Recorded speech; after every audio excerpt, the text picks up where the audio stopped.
Bom dia, alunos do terceiro ano. Estamos aqui para mais uma videoaula nesse momento, de quarentena.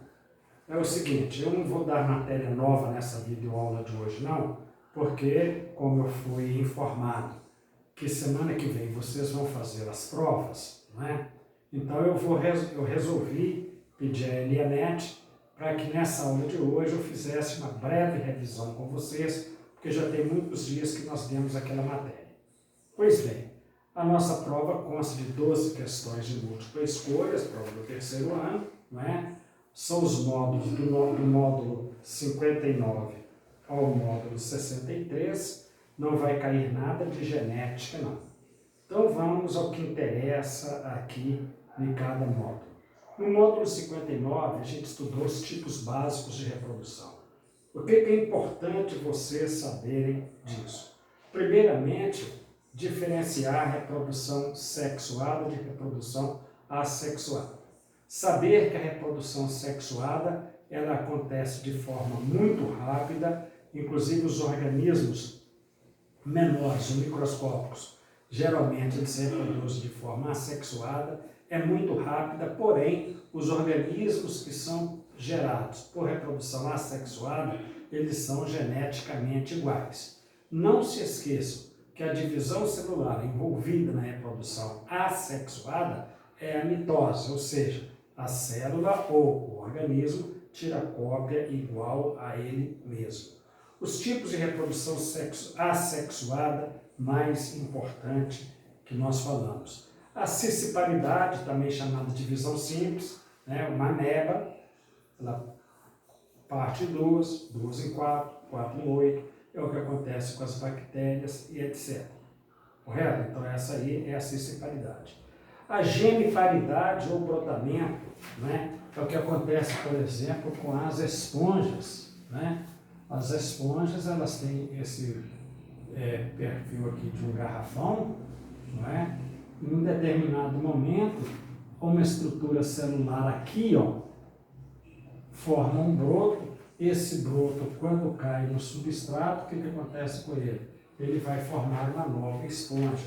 Então, isso aí é a chamada gemiparidade ou brotamento. E organismos maiores, mais complexos, também têm reprodução assexuada. Por exemplo, a reprodução assexuada das plantas. A reprodução assexuada das plantas chama-se propagação vegetativa. Propagação vegetativa. Vocês todos conhecem, vão se lembrar da aula que nós temos, por exemplo, na cana-de-açúcar, A cana-de-açúcar tem um caule do tipo colmo, aqui assim com os nós, os entrenós, e aqui assim aparecem as estruturas pequenininhas, assim parecendo um coraçãozinho, que são as chamadas gemas caulinares. Essas gemas caulinares, basta você plantar que vai nascer. É o que acontece, por exemplo, na batata. A batata inglesa, às vezes a gente esquece a batata inglesa lá no lugar que a gente guarda os legumes. A batata inglesa passa a ter uns olhinhos amarelos aqui assim, correto? Então, isso aqui são as gemas do caule da batata, porque a batata é um caule. Então você planta isso aqui, ali vai nascer a batata, novamente. Agora, vamos caracterizar a reprodução sexuada. A reprodução sexuada é também chamada de reprodução gâmica. Por quê? Porque a reprodução sexuada, ela tem gametas. Então, reprodução sexuada é aquela que tem gametas. É o caso da nossa reprodução. Essa reprodução, ela é bem mais lenta que a reprodução assexuada, porém, ela tem uma vantagem muito grande, que é formar indivíduos, geneticamente diferentes. Por quê? Porque quando você vai formar um indivíduo, você leva a característica genética do pai, aqui representado pelo espermatozoide, e a característica genética da mãe, aqui representada pelo óvulo, correto? Então você vai ter um indivíduo com a mistura genética dos progenitores. Foi claro? Preste bem atenção. A divisão celular que garante a reprodução sexuada é a meiose. A meiose. Não se esqueçam, a meiose ela parte de uma célula diploide, não é?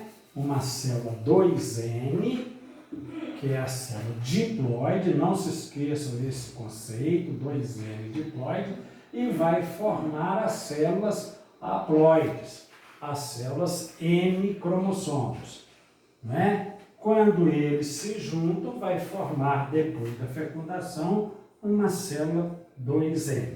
O nome da célula 2N, de todas as estruturas animais e vegetais, são chamadas de células somáticas, as células do corpo. Por exemplo, a célula aqui da minha pele é uma célula somática, não é? As células reprodutoras, essas aqui, ó, são as chamadas células gaméticas ou simplesmente de gametas, correto? O outro capítulo que nós vamos pedir na prova é o módulo 60. No módulo 60, nós falamos daqueles casos especiais de reprodução, não é? Aquelas reproduções que formam do padrão normal. Por exemplo, a poliembrionia. Poli, muitos, embrionia vem de embrião. Muitos embriões. Ou seja, é quando um espermatozoide e um óvulo, quando eles vão participar do desenvolvimento embrionário, que nós vamos falar também, porque vai cair na prova, não é? No processo de clivagem, vai haver uma separação daquelas células, não é? E vai produzir mais de um embrião, ou vários embriões. Então, isso é o que nós chamamos de poliembrionia. Não é? É o que acontece, por exemplo, no caso do ser humano, dos gêmeos univitelinos. Não confunda gêmeos univitelinos com gêmeos bivitelinos, também chamados de gêmeos dizigóticos. Univitelinos ou monozigóticos é filho de um mesmo espermatozoide do mesmo óvulo. Se ali tiver aquela secção que eu falei, aquela segmentação que eu falei para vocês, vão nascer gêmeos. Esses gêmeos têm as mesmas características genéticas e, portanto, têm que ser do mesmo sexo, não é? Já os gêmeos dizigóticos podem ser de sexos diferentes. Chamei muita atenção de vocês também para aquele tipo de reprodução que nós chamamos de partenogênese. O que é a partenogênese? O caso da abelha, por exemplo. Quando o zangão fecunda a abelha, alguns óvulos não serão fecundados. Esses óvulos não fecundados vão gerar filhotes com haploidia N, ou seja, eles são haploides. No caso das abelhas, os haploides quem são? São os machos, correto? Já as operárias e as rainhas, elas são 2N. Então, isso é partenogenia. Dei uma olhadinha lá no capítulo, né? Na sala de aula eu falei para vocês também da neotenia, que é a capacidade de reprodução de indivíduos antes de chegarem à vida adulta, né? Eles se reproduzem na fase larval. Continuando com a nossa revisão, nós chegamos no módulo 61, que é o módulo que fala da reprodução humana, onde a gente vai falar dos sistemas reprodutores, tanto masculino quanto feminino. Vamos falar primeiro do sistema reprodutor masculino. O que eu quero que vocês saibam do sistema reprodutor masculino? Primeiro, os órgãos que fazem parte do sistema reprodutor masculino. O testículo, que tem duas funções, a produção do espermatozoide e a produção de hormônios. O epidídimo, que é aquele novelinho que fica em cima do testículo, onde os espermatozoides passam por um processo de maturação. O ducto deferente, que leva, né, o espermatozoide para chegar fora do corpo humano. O ducto ejaculatório. O ducto ejaculatório, ele se forma após a vesícula seminal e passa dentro da próstata, levando já o sêmen, não é? esses são os principais órgãos do aparelho reprodutor masculino. Não se esqueçam que a uretra masculina ela é diferente da uretra feminina. A uretra masculina ela faz parte, não é? Ela faz parte do sistema genital e do sistema urinário. Na mulher, apenas o sistema urinário. Outra coisa interessante que eu gostaria de falar com vocês é a regulação hormonal, né? Tanto no masculino quanto no feminino. Qual é a função do FSH? Qual é a função do LH? Qual é a função do estrógeno? Qual é a função da testosterona? Qual é a função da progesterona? No caso específico do aparelho reprodutor feminino, saber também quais são os órgãos que compõem o aparelho reprodutor feminino, né? O ovário, né? O ducto condutor do óvulo, né? O ducto condutor do óvulo, chamadas trompas de Falópio, né? Ou trompas uterinas, ou tubas uterinas, né? O útero, saber qual é a função de cada um deles, saber onde que ocorre a fecundação no primeiro terço da trompa, né? Saber que após a fecundação o zigoto, já no processo de clivagem, vai caminhando até semidar lá no útero, e quando ele chega lá no útero vai começar o quê? Vai começar a parte do desenvolvimento embriológico. Quais são as fases? Mórula, blástula, gástrula, neurula.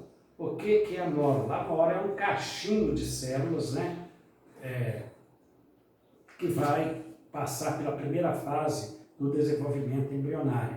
A partir da mórula vem a blástula, que é a formação de uma estrutura ovoide, né? Onde vai ter ali o blastóporo, que é o orifício inicial da blástula, e o arquêntero, que é o primitivo. Depois vem a gastrulação. Importância da gastrulação, o que é? A importância da gastrulação é a formação dos folhetos embrionários. E em seguida a neurula. A neurula onde vai formar o tubo nervoso e vai formar a notocorda.